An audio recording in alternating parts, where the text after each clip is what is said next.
দিচ্ছে প্রতিজ্ঞা।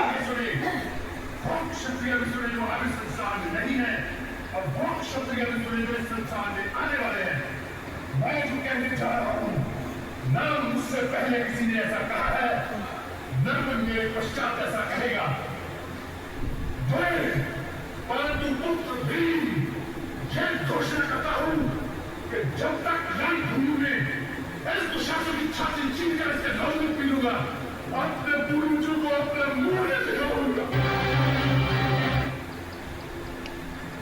এই ধরনের প্রতিজ্ঞা যদি একবার আপনার মুখ দিয়ে বেরিয়ে যায় এবং প্রতিজ্ঞা রাখার জন্য যা কিছু দরকার, যা কিছু করা উচিত তাই করবেন, এই যদি মানসিকতায় আপনি নিজে নিজে ঢোকাতে পারেন, তাহলে কিন্তু আপনি কোথা থেকে কোথায় চলে যাবেন জানেন না।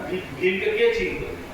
ওই 5টা পাণ্ডবের মধ্যে একজন, বাচ্চা বেলায় কেউ চিনত না ওকে, পাণ্ডুর ছেলে।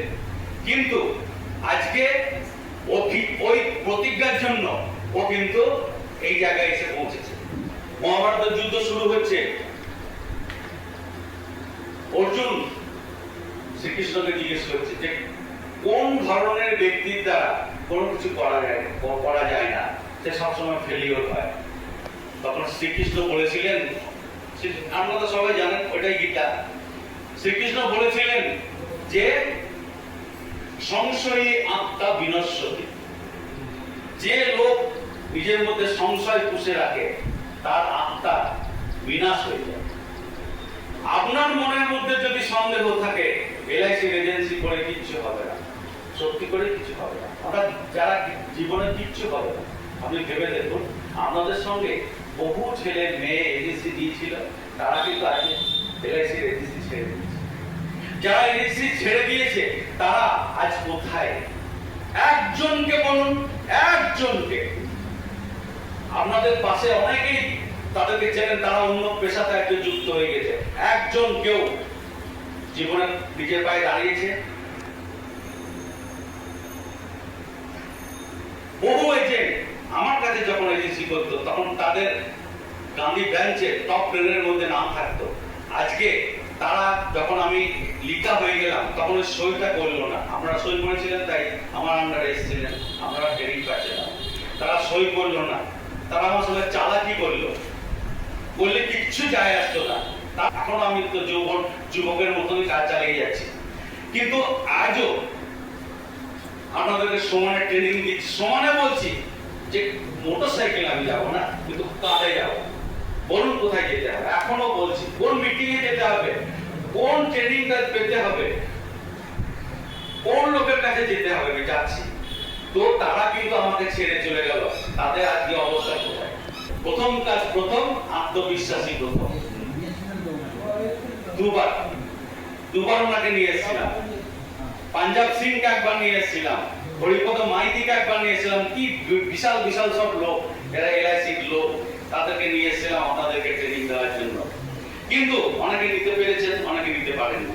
এখানে না এসে তুমি যদি এমডি হতে পারো, পাও না, কোনো অসুবিধা নেই। সংশয়ী আত্মা বিনশ্বতি, তোমার মনের মধ্যে যদি সংশয় মানে ডাউট, সন্দেহ থাকে, তাহলে তোমার দ্বারা কিচ্ছু হবে না। জানতে হবে যে এলআইসি হচ্ছে পৃথিবীর মধ্যে শ্রেষ্ঠতম জীবন বীমা সংস্থা, ভারতের মধ্যে সবচেয়ে বড় আর্থিক সংস্থা, পৃথিবীর মধ্যে সবচেয়ে বেশি সংখ্যক পলিসি এই এলআইসি বিক্রি করেছে। তার কাছে তুমি তার ছাত্র ছায়ায় আছো। তোমার মতন ব্যক্তি, তোমার মতন ভাগ্যবান ব্যক্তি কজন আছে? বিশ্ব প্রতিজ্ঞা নিয়েছিল হস্তিনাপুরের যে রাজা থাকবে তাকে আমি রক্ষা করব, জীবনে কখনো আমি বিয়ে করব না, জীবনে কখনো রাজা হব না। এবং সেই প্রতিজ্ঞা নেওয়ার সময় ভীম যখন প্রতিজ্ঞা নিয়েছিল সেই সময়, বা অর্জুন যখন প্রতিজ্ঞা নিয়েছিল যে আমি জয়দ্রথকে বধ করবো, কারণ জয়দ্রথ এমনই একটা বদমাই ছিল, সে অভিমন্যুকে ঢুকতে দিয়েছিল কিন্তু বেরোতে দেয়নি চক্রব্যূহ থেকে। এবং 7 জন মিলে, আমার অভিমন্যু 16 বছরের একটা শিশু, তাকে 7 জন মিলে, শ্রেষ্ঠ ধরনের বীর 7 জন মিলে আমার অভিমন্যুকে মেরে ফেলেছিল। জয়দ্রথকে আমি আজকেই বধ করবো, আর আজকেই যদি বধ না করি তাহলে আমি জীবন ত্যাগ করবো, আমি আগুন জ্বালিয়ে সেই আগুনে প্রবেশ করবো, জীবন ত্যাগ করবো। এই যখন প্রতিজ্ঞা করেছিল এই ভীম, অর্জুন, তখন কি তারা একবারও সংশয় প্রকাশ করেছিল নিজের মধ্যে আমি পারবো কি? জয়দ্রথ একটা লোক, সে যদি এই হাজার হাজার কোটি লোক আছে তাদের মধ্যে লুকিয়ে থাকতে আমি কোথায় খুঁজে পাবো তাকে? একবারও ভেবেছিল যে না, জয়দ্রথকে বধ করা চারটিখানি কথা নয়, সময় তো লাগবে, আজকের মধ্যেই আমি প্রতিজ্ঞা করে দিলাম, আজকেই আমি হত্যা করবো, কিন্তু না করলে আমি মারা যাবো, নিজে আত্মহত্যা করবো আমি। এটা যখন ভাবছে তখন কি একবারও সন্দেহ করেছিল?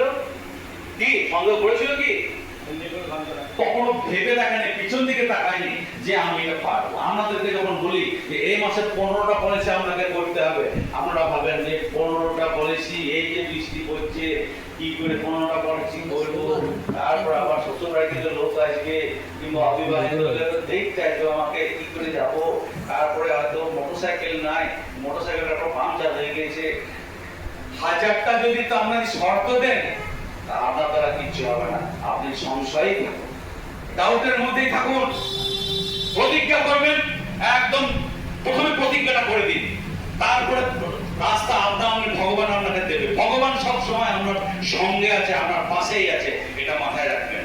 সর্বশক্তিমান ঈশ্বর আল্লাহ আপনার সামনেই আছে, আপনার সঙ্গে আছে, সে কখনো আপনাকে ছেড়ে যাবে না। একটা গান আছে রজনীকান্তের, আমি অকৃতি অধম বলেও তো কিছু কম করে তুমি দাও। শেষের লাইনটা হচ্ছে যে ভেবেছে কতবার তোমাকে আমি ছেড়ে দিয়েছি, তোমার কথা শুনেনি, কিন্তু তুমি ভেবেছিলাম তুমি আমাকে ছেড়ে চলে গিয়েছো, কিন্তু এক পাও ছেড়ে যাও। অর্থাৎ ঈশ্বর এমন একটি ব্যক্তি, আপনার স্ত্রী আমাকে ছেড়ে দিয়ে চলে যাবে, আপনার স্বামী আপনাকে ছেড়ে দিয়ে চলে যাবে, আপনার ছেলে মেয়ে আপনাকে ছেড়ে দিয়ে চলে যাবে, কিন্তু ঈশ্বর কখনো আমাকে ছাড়বে না। আপনি বলুন এই ভগবান বলে কিছু নেই, ভগবান আমাকে এত কষ্ট দিচ্ছে, অমুক করছে তমুক করছে, ভগবান সে আছে, ছিল, থাকবে। এই প্রতিজ্ঞাটা আগে করে ফেলতে হবে, তবেই আপনার মনের মধ্যে বিশ্বাস আসবে যে আমি পারবো। রামায়ণের কথা ভাবুন, রামায়ণে শ্রীরামচন্দ্র যখন জানতে পারলো যে কেউ একজন আমার স্ত্রীকে অপহরণ করে নিয়ে গেছে, তো জানতো না, রাম এবং লক্ষ্মণ দুই ভাই তখন মনে মনে কেঁদে কেঁদে বেড়াচ্ছে। অনেকে মনে করে যে ভগবান সে কেঁদে কেঁদে বেড়াচ্ছে, এবার কিরকম ভগবান, এটা ভগবান নাকি? তারা জানেই না যে ভগবান আমাদেরকে এমন ভাবে শিক্ষা দিয়েছেন যে তিনি নারায়ণ হয়ে, লক্ষ্মী হচ্ছেন সীতা, নারায়ণ হয়ে পৃথিবীতে জন্মগ্রহণ করেছিলেন এটা দেখানোর জন্য যে মানুষ হয়ে জন্মগ্রহণ করলে তোমার জীবনে এরকম বিপদ আসবে, এরকম ভাবে তোমাকে লড়াই করতে হবে, এইভাবে তোমাকে অর্গানাইজড হতে হবে। তো যখন ওর কাছে কেউ ছিল না, কেবল একমাত্র লক্ষ্মণ ওর সঙ্গে ছিল, তখন কিন্তু ও শ্রীরামচন্দ্র ঘুরে ঘুরে ঘুরে ঘুরে বেড়াচ্ছেন। এমন সময় এক জায়গায় দেখতে পেলেন যে একটা বিরাট শকুনি পাখি যার নাম জটায়ু ডানা কাটা অবস্থায় পড়ে আছে। তখন তার কাছে গিয়ে তার মাথাটা নিজের কোলে করে তুলে দিয়ে বলছেন আপনি কে? তখন বলছে আমি জটায়ু। জটায়ু মানে দশরথের বন্ধু। তখনকার দিনে এরকম হতো, পাখিরাও কথা বলতো। তো তখন সব ঘটনা বললো এবং তখন প্রথম জানতে পারলেন শ্রীরামচন্দ্র যে সীতাকে রাবণ তুলে দিয়ে গিয়েছে। রাবণ সম্বন্ধে কিছু তার ওনার আইডিয়া ছিল যে 10টা মাথা, বিরাট ক্ষমতা সম্পন্ন, বিরাট শিবের উপাসক, এবং তার এত বড় ক্ষমতা যে সে যে যমরাজকে আমরা সবাই ভয় করি, সেই যমরাজকে একটা ঘরের ভেতরে হনুমান ওকে আবিষ্কার করেছিল যে এই হাতে দড়ি বেঁধেছে, এই হাতে দড়ি বেঁধেছে, ওকে ঝুলিয়ে দিয়েছে, পায়ে দুটোতে দড়ি বেঁধেছে, পিছনে দুটো ঝুলিয়ে দিয়েছে, এমনি করে উপর হয়ে শুয়ে আছে, সেই অবস্থাতে ওকে রেখে দিয়েছিল যমরাজকে। এত বড় যার ক্ষমতা, সেই ঘটনা বলি শুনুন। তো জটায়ুর সঙ্গে কথা হচ্ছে, জটায়ু বললেন যে তাহলে কি করবো, আমি তো তোমার কোলে যখন মাথা রেখে মরছি, তখন আমি তো যাবই, স্বর্গে যাব, স্বর্গে গিয়ে দশরথের সঙ্গে আমার দেখা হবে। দশরথ তো জিজ্ঞেস করবে যে তোমার হাত ডানাটা রাবণ কেটে দিল কেন?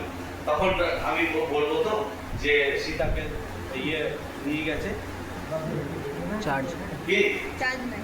হ্যালো, সীতাকে রাবণ তুলে নিয়ে গেছে, সেই জন্যই আমি বাধা দিয়েছিলাম বলে আমার ডানাটা কেটে দিয়েছে। তো বলছে, খবরদার খবরদার বলেন না। আমি দশরথ পুত্র শ্রীরামচন্দ্র প্রতিজ্ঞা করছি, এত বড় অন্যায় যে করেছে রাবণ, যতই সে জ্ঞানী হোক আর যতই সে বুদ্ধিমান হোক আর যতই সে শক্তিশালী হোক, আমি এই মুহূর্তে প্রতিজ্ঞা করছি আপনার সামনে, আমি চললাম দক্ষিণ দিকে, আমি যাব শ্রীলঙ্কা, শ্রীলঙ্কায় যাব, সব বংশে নিধন করব রাবণকে, সব বংশে নিধন করব। এই রাবণ মারা যাবে, মারা যাওয়ার পরে যখন স্বর্গে যাবে, যেহেতু আমি বধ করব সেই জন্য ও কিন্তু আবার স্বর্গে যাবে।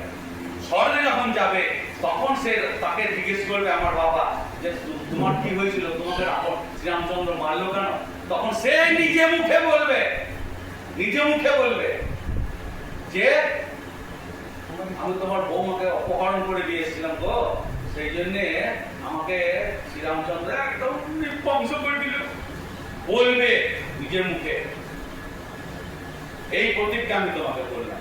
তখন সে ভাবেনি আমার পায়ে নাই চপ্পল, জুতো, আমার জুতোটাও, আমার খড়ম নিয়ে চলে গেছে, খালি পা। তখন তো জানতো না যে লক্ষণ নাকি 14 বছর ধরে কিছু খায়নি।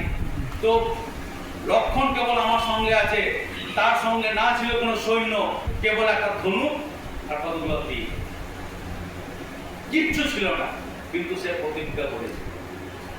শ্রীরামচন্দ্র আমাদেরকে এই শিক্ষা দিয়েছেন যে একজন মানুষ হিসেবে তোমার জীবনে কি কি করতে পারো।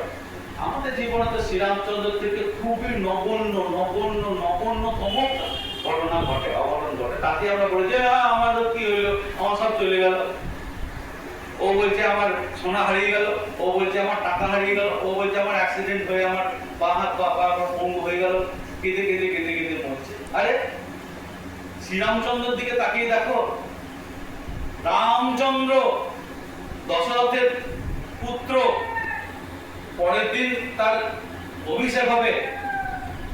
দশরথ ডাকলো, দেখে বললে যে ওসব পড়াশোনা ছাড়, ওসব অভিষেক বাদ দে, বনে যা। যে বনে চলে গেল, একটা কথা জিজ্ঞেস করে। তো এই হচ্ছে শ্রীরামচন্দ্র